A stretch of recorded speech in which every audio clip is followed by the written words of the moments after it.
नमस्कार, मेरे इस YouTube चैनल पर आप सभी का हार्दिक स्वागत है, अभिनंदन है। मेरे प्यारे बच्चों, प्रीवियस वीडियो में मैंने आपको ट्रेडिशनल टेक्सटाइल्स ऑफ इंडिया के बारे में विस्तार से बताया था। ये भी बताया था कि ये टेक्सटाइल कहाँ का प्रसिद्ध है, किस स्थान का है, कौन सी कढ़ाई प्रसिद्ध है, क्यों प्रसिद्ध है, क्यों इसकी डिमांड पूरे दुनिया में थी। आपने ध्यान से अगर आपने उस वीडियो को देखा है तो उन्हीं वीडियो से संबंधित इन प्रश्नों का उत्तर आपको पूछ रही हूँ, जिसे आपको देना होगा। आप जानते हो, मैं अगर आपके लिए मेहनत कर रही हूँ, आपको भी उतना मेहनत करना होगा, तभी तो हम एक जो कहते हैं टीचर और स्टूडेंट के बीच का जो कड़ी है वो स्ट्रांग होगा। अगर मैंने मेहनत किया और अगर आपने उस मेहनत को देखा, सफल बनाया, तब तो हमारा पढ़ाना सफल रहा, अन्यथा कोई मतलब का नहीं रह जाता है। रह जाता है नहीं ना। तो जो मैं आपको पढ़ाती हूँ, मैं उम्मीद करती हूँ कि आप उन्हें पढ़ोगे, ध्यान से समझोगे और उसके बारे में कंसेप्ट क्लियर करोगे। क्योंकि मैं बार बार बता रही हूँ कि कोई भी किताब, कोई भी गाइड से आप हजारों प्रश्नों का उत्तर दे लो, एज सच किसी भी गाइड से प्रश्न के परीक्षा में पूछे नहीं जाते, वैसे के वैसे प्रश्न नहीं पूछे जाएंगे। इससे आपको केवल एक आइडिया मिलेगा कि इस तरह से प्रश्न आएंगे, इस तरह से प्रश्न पूछे जाते हैं। आप मुझसे बार बार पूछते हो, मैडम टीजीटी की कौन सी किताबें खरीदूं, कौन सी पीजीटी के लिए किताबें खरीदूं। मेरे प्यारे बच्चों, मैं इतना ही कहना चाहती हूँ, कोई सा भी किताबें आप खरीदो, सभी किताबों में कंसेप्ट दिया हुआ है, लेकिन कंसेप्ट को क्लियर कर लो। मैंने वीडियो में आपको कंसेप्ट ही बताया है। इवन ट्रेडिशनल टेक्सटाइल्स में मैंने आपको अपनी वार्डरोब से साड़ियाँ निकाल के दिखाई है और ये बताया है कि ये साड़ी कहाँ की है, कौन से इसमें धागे का उपयोग किया गया है, किस प्रकार की इसमें नमूने बनाए गए हैं। बताया ना मॉर्निंग में, देखा था आप लोगों ने ध्यान से? अगर ध्यान से नहीं देखा है तो वापस देख लेना। और इन प्रश्नों का उत्तर बेटा आपको देना पड़ेगा। मैं इसका सही उत्तर आपको डिस्क्रिप्शन बॉक्स में ज़रूर दे दूंगी। अब बिना समय गंवाए अपन चलते हैं ट्रेडिशनल टेक्सटाइल्स ऑफ इंडिया की ओर। भारत की परंपरागत वस्त्र कौन से थे, कौन से हैं और उनका क्या आंसर है। सही, शुरू करूं? चलिए, बी रेडी, तैयार हो जाइए। देखिए, पहला प्रश्न है, ढाका का मलमल प्रसिद्ध है। ऑप्शन 4 हैं। पहला जामदानी के लिए, दूसरा चंदेरी के लिए, तीसरा ब्रोकेट के लिए, चौथा आमरस के लिए। प्रश्न फिर से सुनो। ढाका का मलमल प्रसिद्ध है। पहला जामदानी के लिए, दूसरा चंदेरी के लिए, तीसरा ब्रोकेट के लिए, चौथा आमरस के लिए। कौन सा प्रश्न? इस प्रश्न का कौन सा उत्तर है आपको चुनना है और कमेंट बॉक्स में देना है। मैं सबके कमेंट बॉक्स में पढ़ती हूँ, सबका कमेंट बॉक्स पढ़ूंगी और हमारे पास आपके कमेंट्स आने चाहिए। कम से कम 100 तो भेजो, तभी तो मुझे पता चलेगा मेरे बच्चियाँ पढ़ रही हैं, तैयारी कर रही हैं।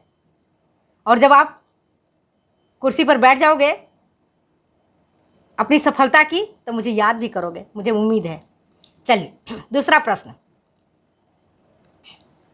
प्रश्न दूसरा, हवा के समान हल्के एवं अद्वितीय सुंदरता वाले वस्त्रों को कहते हैं। हवा के समान हल्के एवं अद्वितीय सुंदरता वाले वस्त्रों को कहते हैं। ऑप्शन सुनो, आबे रवां, वफ्ते हवा, आमरास, पाठथान। कौन सा आंसर है? वापिस सुनो प्रश्नों को। हवा के समान हल्के एवं अद्वितीय सुंदरता वाले वस्त्रों को कहते हैं। ऑप्शन 1 आबे रवां, वफ्ते हवा, आमरस, चौथा है पाठथान। आंसर आपको टिक करनी है। तीसरा प्रश्न, तीसरा, पूरे थान को केवल एक अंगूठी से आर पार किया जा सकता था, यह किस वस्त्र के लिए कहा गया है? प्रश्न फिर से सुनो। पूरे थान को केवल एक अंगूठी से आर पार किया जा सकता था, यह किस वस्त्र के लिए कहा गया है? आंसर पहला, सुनो ध्यान से, 4 ऑप्शन है, एक ऑप्शन करेक्ट है। ढाका का मलमल, पहला ऑप्शन ढाका का मलमल। दूसरा बालूचर की साड़ियाँ। तीसरा पटोला। और चौथा उपरोक्त सभी। कौन सा आंसर है आपको ढूंढना है। अब देखो चौथा, क्वेश्चन नंबर चौथा, ढाका की साड़ियों में जब छोटे छोटे फूल पत्तियों वाले नमूने होते थे उसे कहते हैं, क्या कहते हैं? ऑप्शन सुनो, फूलवार, जतार, तारेदार या पन्ना हजारे। क्या कहते हैं? ढाका की साड़ियों में, वापस सुनो, ढाका की साड़ियों में जब छोटे छोटे फूल और पत्तियों वाले नमूने होते थे उसे कहते हैं, क्या कहते हैं बेटा उसको? फूलवार, जतार, तारेदार, पन्ना हजारे। आंसर आपको देना है, तैयार हो जाओ। अब चलो 5वां प्रश्न की ओर बढ़ते हैं। 5वां प्रश्न क्या है? वो ये कि फूलों के गुच्छे वाले डिजाइन, फूलों के गुच्छे वाले डिजाइन साड़ियाँ कहलाती थीं। क्या कहलाती थीं? ऑप्शन 4, पहला नंबर पन्ना हजारे, दूसरा फुलवार, तीसरा तोड़दार, चौथा जतार। क्या आंसर होगा? बड़ी डिटेल्स मॉर्निंग में बताए हैं, डिटेल में बताएं आपको मॉर्निंग में इन सब के बारे में। वीडियो को देखो, आंसर दो। फिर से सुनो प्रश्न को अगर नहीं सुना है तो।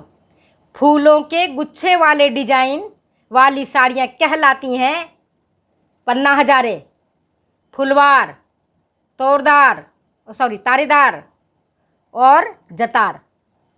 क्या कहते हैं इसको? अब छठा प्रश्न, 5 हो गए। बड़ी बड़ी फूलों एवं पत्तियों वाली नमूने से युक्त साड़ियों को कहते थे। ढाका की मलमल से प्रश्न आ रहा है। बड़ी बड़ी फूलों एवं पत्तियों वाले नमूने से युक्त साड़ियों को कहते थे। क्या कहते थे? बूटेदार, तेरछा, तारेदार या फूलवार। बड़े बड़े गुच्छा है, बड़ी बड़ी फूल है, बड़ी बड़ी पत्तियां हैं, तो क्या बोलते हैं? वापस देख लेना, ठीक। चलो 7वां नंबर, प्रश्न नंबर 7वां, फूलों के जाल वाले नमूनों से बनी साड़ियाँ कहलाती थीं। फूलों के, प्रश्न है, फूलों के जाल से, फूलों के जाल वाले नमूनों से बनी साड़ियाँ कहलाती थीं। क्या कहलाती थीं? फूलवार या ब्रोकेड, पाठथान या जतार। क्या कहते थे उसको? कई जगह जतार होगा, कई जगह जितार होगा, तो कंफ्यूज नहीं करना।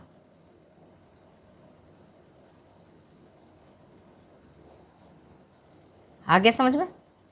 अब क्वेश्चन नंबर 8वां, चंदेरी साड़ियाँ प्रसिद्ध हैं, कहाँ की हैं वो? राजस्थान की, मध्य प्रदेश की, उत्तर प्रदेश की या गुजरात की? चंदेरी साड़ियाँ कहाँ की प्रसिद्ध हैं? वो कहाँ है, कौन सी जगह है का नाम आपको लिखना है, करेक्ट करना है। आंसर बता रही हूँ, राजस्थान, मध्य प्रदेश, उत्तर प्रदेश या गुजरात। अब 9वां प्रश्न देखो, ढाका की साड़ियों में नमूने काढ़े जाते थे जो अत्यंत प्रसिद्ध थे, तो किस धागे से काढ़े जाते थे? ढाका की साड़ियों में ऐसे प्रश्न आ सकता है, या आ सकता है ढाका की जामदानी साड़ियों में जो नमूने काढ़े जाते थे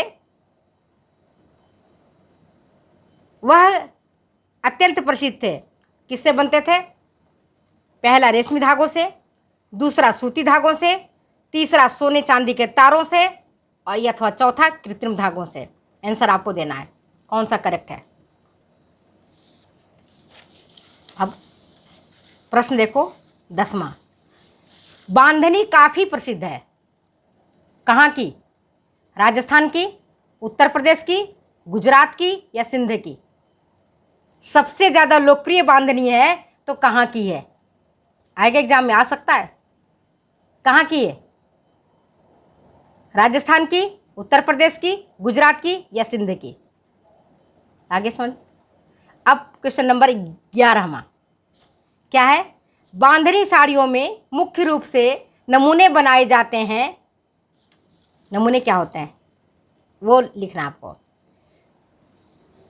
पहला पशु पक्षी के चित्र, दूसरा देवताओं के चित्र, तीसरा नाचती हुई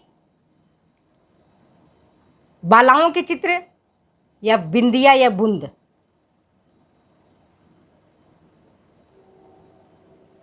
आंसर वापिस सुन लो। बांधनी साड़ियों में मुख्य रूप से नमूने बनाए जाते हैं। नमूने में 4 ऑप्शन है। पशु पक्षी के चित्र, देवी देवताओं के चित्र, नाचती हुई लड़कियों के चित्र, या बिंदिया या बूंद। किसके नमूने बनते हैं? ठीक है। अब क्वेश्चन नंबर 12वां देखो। पाठ थान को कहा जाता है, क्या कहते हैं पाठ थान को? बता दिए हैं, वीडियो देखना। वफ्त, आवेरवा, हिमरस या कमख्वाब? आंसर क्या होगा? पाठ थान को कहा जाता है वफ्त, आवेरवा, हिमरस या कमख्वाब। अब क्वेश्चन नंबर 13वां। पीताम्बर प्रसिद्ध वस्त्र है, कहाँ का? जगह का नाम पूछ रही हूँ।